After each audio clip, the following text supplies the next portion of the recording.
S P رحمان صاحب inspector Zaidi کے ہمراہ اس وقت اس تھانے میں موجود تھے جس کی حدود میں واردات ہوئی تھی، اور پولیس نے ابرار نامی گواہ کو مزید پوچھ گچھ کے لیے اپنی تحویل میں لے رکھا تھا۔ کیا اس واردات سے پہلے بھی شہباز کبھی میک اپ میں درگاہ پر گیا تھا؟ رحمان صاحب نے ابرار سے پوچھا، جو نہایت آرام سے کرسی پر بیٹھا تھا۔ زیر حراست ہونے کے باوجود اس کے چہرے سے گھبراہٹ یا پریشانی کی کوئی علامت نظر نہیں آ رہی تھی۔ ہو سکتا پہلے بھی ایسا ہو چکا، لیکن میری اطلاع کے مطابق وہ آج پہلی مرتبہ فقیروں کے لباس میں آیا تھا۔ ابرار نے سنجیدگی سے کہا، کیا تم ہمیشہ مرنے والے کے ساتھ ہی درگاہ پر حاضری دیتے تھے؟ جی نہیں، لیکن درگاہ پر ہم دونوں کا آمنا سامنا اکثر ہوتا رہتا تھا، اس لیے کہ ہم دونوں ہی جمعرات کے روز شام کے وقت ہی وہاں جاتے تھے۔ کیا آج روانگی سے پیشتر تم نے شہباز کے طرز عمل سے کوئی ایسی بات محسوس کی تھی جسے اس کی موت سے نتھی کیا جا سکے؟ جی نہیں، شہباز صاحب ہمیشہ کی طرح حشاش بشاش اور نارمل نظر آ رہے تھے۔ روانگی سے قبل تم دونوں کی ملاقات کہاں ہوئی تھی؟ ہیلتھ کلب میں۔ تمہارے بیان کے مطابق مقتول نے فقیروں کا روپ اس لیے دھارا تھا کہ وہ درگاہ پر آنے والے عقیدت مندوں کو قریب سے دیکھنا چاہتا تھا؟ جی ہاں۔ ایسی صورت میں کیا یہ بات عجیب نہیں کہ اس نے بطور خاص تمہیں سے نہ صرف یہ کہ اپنی خواہش کا اظہار کیا، بلکہ تمہارے ساتھ ہی درگاہ تک آیا؟ اس کا جواب میں کیا دے سکتا ہوں؟ تم وہ واحد شخص ہو جس نے شہباز کی لاش کو شناخت کیا ہے۔ لاش کو نہیں، میں نے گرینڈ ماسٹر کو شناخت کیا تھا۔ ابرار نے تصحیح کی، تم مرنے والے کو کب سے جانتے ہو؟ ہماری ملاقات تقریباً 5 ساڑھے 5 سال پہلے اس وقت ہوئی تھی جب میں نے ہیلتھ کلب جوائن کیا تھا۔ آج سے پہلے تم اور کتنی بار گرینڈ ماسٹر کے ہمراہ درگاہ آ چکے ہو؟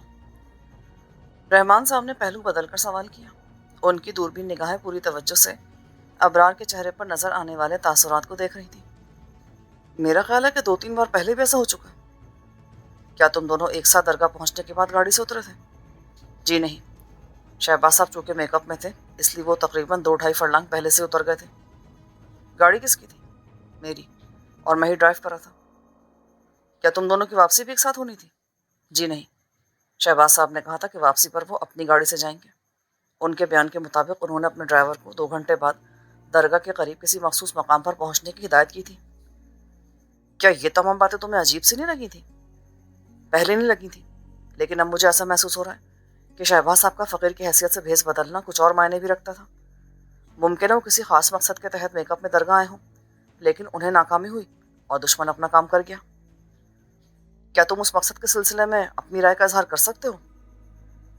رحمان صاحب نے پوچھا۔ میں نے تو محض حالات کے پیش نظر کے امکانی بات کہی ہے، اصل مقصد تو مرنے والوں کے ساتھ ہی دفن ہو گیا۔ آئی تھنک کہ تم کوئی اہم بات پولیس سے چھپانا چاہ رہے ہو۔ اس بار رحمان صاحب کا لہجہ قدر تحکمانہ تھا، اور میرا خیال ہے کہ یہی باتیں عوام اور پولیس کے درمیان فاصلے کا سبب بنتی جا رہی ہیں۔ کیا مطلب؟ مطلب یہ کہ نہ میں نے مرنے والے کی شناخت کے سلسلے میں زبان کھولی ہوتی، نہ مجھ پر شبہ کیا جاتا۔ آپ کا کیا خیال ہے کہ میں اتنا احمق ہوں کہ مجھے مرنے والے کی موت کا اصل سبب معلوم تھا، اس کے باوجود میں نے زبان بند رکھنے کے بجائے پولیس کی رہنمائی کرنے کی حماقت کی اور خود کو بیٹھے بیٹھے الجھن میں گرفتار کرا دیا؟ ہو سکتا ہے کہ تمہیں اس بات کا خدشہ لاحق ہو کہ کسی نہ کسی طرح تمہارا نام پولیس کی فہرست پر آ جائے گا، اس لیے تم نے ہمارے ساتھ تعاون کرنے میں ہی اپنی بھلائی سمجھی ہو۔ اور دوسری لاش کے بارے میں آپ کیا کہیں گے؟ لوگوں کے بیان کی روشنی میں یہی ظاہر ہوتا ہے کہ پہلے مرنے والا سیٹ جواہر والا تھا، شہباز کی موت اس کے بعد واقع ہوئی تھی۔ میں نے بھی پولیس کو یہی بیان دیا ہے۔ کیا تم اندازے سے بتا سکتے ہو کہ ان دونوں کے قتل کا درمیانی وقفہ کیا رہا ہوگا؟ زیادہ سے زیادہ 10 منٹ۔ جس وقت شہباز کی موت ہوئی تم اس سے کتنے فاصلے پر تھے؟ کیا میں پوچھ سکتا ہوں کہ آپ میرے سلسلے میں کس نتیجے پر پہنچنے کی کوشش کر رہے ہیں؟ ابرار نے تیکھے پن سے کہا، تم نے میرے سوال کا جواب نہیں دیا۔ مجھے جو کچھ معلوم تھا وہ میں بتا چکا ہوں، اس سے زیادہ میں آپ کی معلومات میں کوئی اضافہ کرنے سے قطعی قاصر ہوں۔ دیکھو، تم اس وقت تھانے میں پولیس کی حراست میں ہو، کیا سمجھے؟ اگر آپ چاہیں تو بخوشی مجھے مجرم گردان کر آہنی سلاخوں کے پیچھے پہنچا سکتے ہیں۔ میری بات غور سے سنو، کیا یہ ممکن نہیں کہ شہباز نے کسی خاص وجہ سے سیٹ کو قتل کیا ہو اور اس کے بعد تم نے کسی خاص مصلحت کی بنا پر اسے اپنے راستے سے ہٹا دیا ہو؟ اور اسی ضمن میں آپ کو ایک خاص بات اور بتا دوں، میں LLM کا طالب علم ہوں اور سیشن جج افضال صاحب کا سب سے بڑا بیٹا ہوں، اور بڑے وثوق کے ساتھ یہ بات کہہ سکتا ہوں کہ آپ مجھے بلا وجہ پریشان نہیں کر سکتے۔ دوسری صورت میں ازالہ حیثیت عرفی کا دعویٰ دائر کرنے کا بھی حق محفوظ رکھتا ہوں میں۔ رحمان صاحب نے کوئی جواب نہ دیا۔ ابرار کا جواب اور افضل صاحب کا نام سننے کے بعد وہ سٹپٹا کر رہ گئے تھے۔ زاہد خان اس وقت اپنے ایئر کنڈیشن آفس میں بیٹھا اخبارات کے گہرے مطالعے میں غرق تھا۔ جواہر والا کی موت اس کی مرضی کے عین مطابق ہوئی تھی، لیکن شہباز کے درمیان میں آ جانے کی وجہ سے اس کی سمجھ نہیں آ سکی تھی۔ خاصی دیر تک وہ اخبارات کے صفحات کو الٹتا پلٹتا رہا، پھر گھنٹی پہ جا کر زمان خان کو طلب کیا۔ زمان خان کے آنے تک وہ خلا میں سنجیدگی سے گھورتا رہا۔ حالات جس پراسرار انداز میں رونما ہوئے تھے وہ اس کی سمجھ میں نہیں آ رہے تھے۔ جواہر والا کی موت پر میڈم پر شبہ کیا جا سکتا تھا، لیکن شہباز کا چکر درمیان میں آ جانے سے وہ الجھ گیا تھا۔ پھر لاشیں جس حالت میں ملی تھی وہ بھی قابل غور مسئلہ تھا۔ اس کے علاوہ یہ بات بھی تعجب انگیز تھی کہ جواہر والا اور شہباز کو قتل کرنے کے لیے درگاہ کا ہی انتخاب کیوں کیا گیا، اور وہ کون شخص تھا جس نے لوگوں کے ہجوم میں یکے بعد دیگرے 2 قتل کیے۔ لیکن زاہد خان کی اطلاع کے مطابق پولیس ابھی تک کسی مشکوک فرد کو گرفتار کرنے میں ناکام رہی تھی۔ اس کے ذہن میں متعدد سوالات ابھر کر آپس میں گٹمٹ ہو رہے تھے کہ زمان خان کمرے میں داخل ہوا۔ کیا تم نے درگاہ پر پیش آنے والے حالات کی تفصیل پڑھ لی ہے؟ جی ہاں، میری اطلاع کے مطابق ایس پی رحمان صاحب اور علاقے کی پولیس بھی اس دوہرے قتل کے معمے کو حل کرنے میں ابھی تک ناکام رہی ہے۔ تمہارا کیا خیال ہے؟ جواہر والا کی موت میں کس کا ہاتھ ہو سکتا ہے؟ میڈم برلاس کے علاوہ کسی اور پر شبہ نہیں کیا جا سکتا خان۔ اور شہباز، اس کے بارے میں تم کیا کہو گے؟ ہو سکتا کہ میڈم کے اشارے پر ہی شہباز نے جواہر والا کو ٹھکانے لگایا ہو۔ شہباز کے سلسلے میں یہ بات میرے علم میں پہلے سے ہے کہ وہ میڈم کا پرستار تھا۔ اس کے علاوہ وہ بذات خود بھی پہلو دار شخصیت کا مالک تھا۔ شیرہ اور سمدانی کو بھی میری اطلاع کے مطابق اسی کے آدمی نے درمیان سے ہٹایا تھا۔ تم یہ بات مجھے پہلے بھی بتا چکے ہو، لیکن کچھ سوالات ابھی تک میرے ذہن میں گونج رہے ہیں۔ مثلاً یہ کہ میڈم نے یا شہباز نے جواہر والا کے قتل کے سلسلے میں درگاہ کا ہی انتخاب کیوں کیا، جبکہ وہاں خاص طور پر جمعرات کے روز عقیدت مندوں کا بہت زیادہ ہجوم رہتا ہے۔ یہ بات میڈم برلاس کے علاوہ اور بھی بہت سے لوگ جانتے ہیں کہ جواہر والا ہر جمعرات کو پابندی سے درگاہ جانے کا عادی تھا۔ شہباز کے بارے میں بھی یہ بات مشہور تھی کہ وہ ہیلتھ کلب کی آڑ میں اور بہت سارے ناجائز اور خطرناک کام کرنے کا عادی تھا۔ میں نے بھی سن رکھا ہے، لیکن موجودہ حادثے میں ایک چیز خاص طور پر قابل وضاحت رہ جاتی ہے۔ وہ کیا؟ شہباز کو کس نے قتل کیا؟ ہو سکتا ہے کہ میڈم نے ایک تیر سے 2 شکار کیے ہوں۔ شہباز نے میڈم کی خاطر جواہر والا کو ہلاک کیا، اور اسی وقت کسی تیسری شخصیت نے میڈم ہی کے اشارے پر شہباز کا کانٹا بھی درمیان سے نکال دیا۔ میں جاننا چاہتا ہوں کہ وہ تیسری شخصیت کس کی تھی جس نے اتنے ہجوم میں اپنا کام بڑی خوبی سے کیا اور قانون کے نگاہوں سے بھی محفوظ رہا۔ ہو سکتا ہے کہ شہباز کو اپنے راستے سے ہٹانے کا کام میڈم کے بجائے خفیہ تنظیم کے سربراہ کے اشارے پر عمل میں آئے ہوں۔ ایسی صورت میں یہ سوال پیدا ہوتا ہے کہ تنظیم کے سربراہ کو اس بات کا علم کس طرح ہوا کہ جواہر والا کا قتل ایک مخصوص وقت اور ایک مخصوص مقام پر ہونے والا ہے۔ ممکن ہے میڈم اور تنظیم کا سربراہ اندرونی طور پر ایک دوسرے سے واقفیت رکھتے ہوں۔ امکان کی بات مت کرو زمان خان، مجھے ہر قیمت پر اس شخص کا نام درکار ہے جس نے شہباز کو قتل کیا ہے۔ دنیا میں کوئی بھی بات ناممکن نہیں ہے خان، میں کوشش کروں گا کہ جلد از جلد اس شخص کو بے نقاب کر سکوں۔ اور دونوں لاشوں کے کوئلہ بن جانے کے بارے میں تم کیا کہو گے؟ اس سلسلے میں پوسٹ مارٹم کی رپورٹ نے کسی ایسے زہر کی نشاندہی کی ہے جو نہ صرف یہ کہ موت کا باعث بنا بلکہ اس کی حدت نے مرنے والوں کے جسم کو بھی جلا ڈالا۔ میڈم کے بارے میں تمہارا کیا خیال ہے؟ جواہر والا کی موت کے بعد ہمارے راستے کا ایک پتھر درمیان سے ہٹ گیا ہے۔ زاہد خان نے معنی خیز لہجے میں کہا، میں سمجھ رہا ہوں خان، لیکن ابھی ہمارا کوئی دوسرا قدم اٹھانا مناسب نہیں ہوگا۔ کوئی خاص وجہ؟ میرے خیال میں میڈم ہی اب واحد ذریعہ ہے جس کے توسط سے ہم تنظیم کے سربراہ تک پہنچ سکتے ہیں، اور اس وقت ویسے بھی حالات کا تقاضا یہی ہے کہ ہم جلد بازی میں کوئی قدم نہ اٹھائیں۔ رحمت علی کے سلسلے میں کوئی نئی رپورٹ؟ ابھی تک اس کا لڑکا بازیاب نہیں ہو سکا۔ اس پر خاص نظر رکھو، وہ ہمارے کام کا آدمی ہے، زاہد خان نے سپاٹ لہجے میں کہا، اور اس کے بعد وہ دفتری امور کے سلسلے میں گفتگو کرنے لگے۔ میڈم برلاس کے چہرے پر ایک رنگ آ رہا تھا اور ایک جا رہا تھا۔ وہ ٹکٹکی باندھے رحمت علی کو گھور رہی تھی جو اس کے سامنے صوفے پر بیٹھا بڑی لاپرواہی سے ایک میگزین پڑھ رہا تھا۔ میں نے تمہیں میگزین پڑھنے کے لیے نہیں بلایا، فرمائیے کیا حکم ہے؟ کیا آج کا اخبار تمہاری نظروں سے گزرا ہے؟ نہیں، لیکن میرا خیال ہے کہ اس کی کچھ خبریں میرے علم میں ہیں۔ مثلاً؟ میڈم نے خشک لہجے میں پوچھا۔ مثلاً یہ کہ سیٹھ جواہر والا اور گرینڈ ماسٹر شہباز کی موت اور ان کی کوئلہ بنی لاشیں جو پولیس کے لیے معمہ بنی ہوئی ہیں۔